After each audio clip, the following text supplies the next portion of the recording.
Hi అండి, ఎలా ఉన్నారు? Welcome to my channel. ఈరోజు మన అమ్మ చెప్పినట్టు ఉలవచారు తినడం ఆరోగ్యానికి అమృతంతో సమానం అంటారు. ఈరోజు మన ఇంట్లో సింపుల్గా ఎలా ఉలవచారు తయారు చేయాలో చూద్దాము. చూడండి, ఒక గ్లాస్ ఉలవలు తీసుకుంటాను. దీంతో చారు చేసుకుందాము. ఉలవచారు ఇది మనము రేపు మార్నింగ్ చేసుకోవాలనుకోండి, రేపు ఆఫ్టర్నూన్ అయినా కానీ చేసుకోవాలనుకుంటే ముందు రోజు నైటే దీన్ని ఒక గిన్నెలో పోసి బాగా వాష్ చేసి దీంట్లో వాటర్ పోసి నానబెట్టుకోవాలన్నమాట. ఇప్పుడు వాష్ చేసుకుని వస్తాను. చూడండి, వాష్ చేసుకుని వచ్చినాను. దీంట్లో వాటర్ పోసేస్తాను.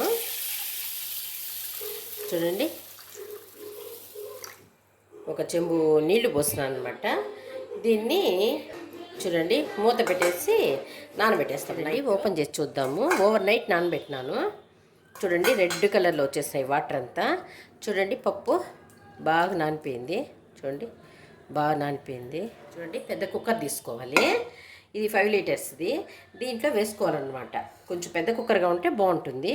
ఈ వాటరు ఒక గ్లాస్కి పప్పు అనుకోండి, ఇది ఉలవలు, దానికి 6 గ్లాసులు వాటర్ వేసుకోవాలన్నమాట.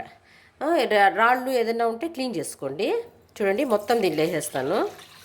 చూడండి, మొత్తం దీంట్లో వేసేసి వేసిన తర్వాత ఒక మీడియం ఫ్లేమ్లో పెట్టుకొని 3 విజిల్ రానివ్వండి. మళ్ళీ తగ్గించేసి ఫ్లేము ఒక 6-7 విజిల్ రానివ్వండి. వచ్చినప్పుడు మనము స్టవ్ ఆపేద్దాము. ఒక పెద్ద నిమ్మపండు సైజు చింతపండుని తీసుకొని వాష్ చేసుకొని నానబెట్టుకుందాము. చూడండి, నానబెడతాను.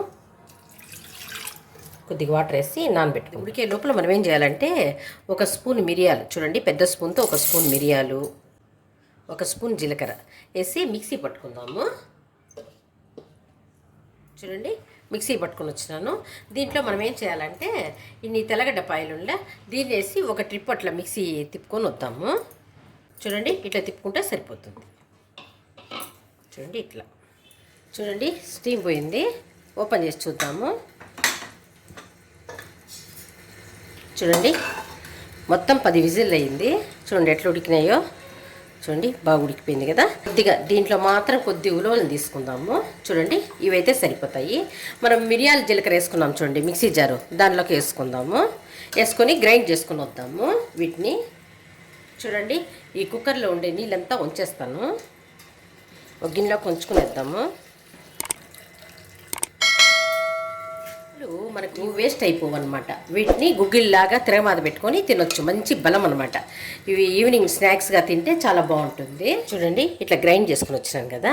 దీన్ని డైరెక్ట్గా రసంలోకి కలపకూడదు అనమాట. ఇది కొంచెం ఇదిగా ఉంటుంది, తినేటప్పుడు కొంచెం పళ్ళకి ఇదిగా తగులుతూ ఉంటుంది. కాబట్టి మనం ఏం చేయాలంటే కొంచెం వాటర్ వేసుకొని దీంట్లో నుంచి చూడండి వాటర్ వేసుకొని వడగట్టుకుందాము, ఫిల్టర్ చేసుకుందాం.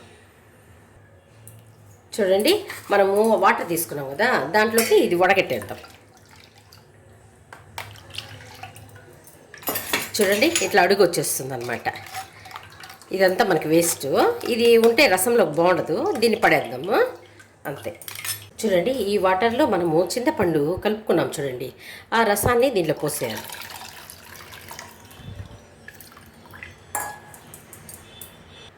దాంట్లోనే ఒక పెద్ద స్పూను రాక్ సాల్ట్ వేస్తాను. చూడండి, కొద్దిగా పసుపు, చూడండి 1/2 స్పూన్ కారం వేసుకుందాము, 1/4 స్పూన్ ధనియాల పొడి వేసుకుందాము. మొత్తం వేసి మిక్స్ చేసుకుందాం. ఇప్పుడు తిరగమాత పెట్టుకుందాము. చూడండి, స్టవ్ వెలిగించి కడాయి పెట్టుకున్నాను. దాంట్లో ఒక గరిట ఆయిల్ వేస్తాను. చూడండి, ఆయిల్ వేడెక్కినాక 1/4 స్పూన్ ఆవాలు వేసుకుందాము. చూడండి, చిట్టపట్టలాడుతుంది కదా. ఆనియన్ని ఇట్లా సైజు ముక్కలుగా చేసుకోవాలి. అట్లా పొడవుగా కాకుండా చిన్న ముక్కలుగా కాకుండా ఇట్లా చేసుకోవాలి. వీటిని వేసేద్దాము.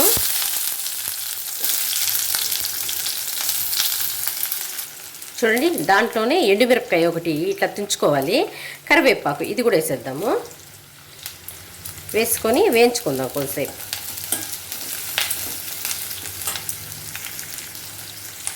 చూడండి, మనము మిరియాలు జీలకర్ర దంచి పెట్టుకున్నాం చూడండి తెల్లగడ్డలు, దాన్ని మొత్తాన్ని దీంట్లో వేసేయాలన్నమాట. దాంట్లోనే కొద్దిగా ఇంగు వేసుకోవాలి. వేసుకొని వేపుకుందాము. చూడండి ఇట్లా వేగితే సరిపోతుంది, ఎక్కువ వేగాల్సిన పని లేదనమాట. ఈ ఆనియన్స్ ఇప్పుడు దీన్ని మనము ఈ కలిపి పెట్టుకున్నాం చూడండి రసం, దీన్ని పోసేయాలి. చూడండి ఈ రసాన్ని బాగా ఉడకనియాలన్నమాట.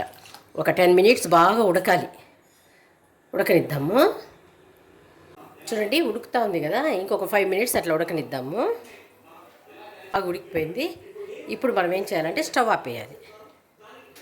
స్టవ్ ఆపేసి కొద్ది కొత్తిమీరని పైన చల్లుకోవాలి.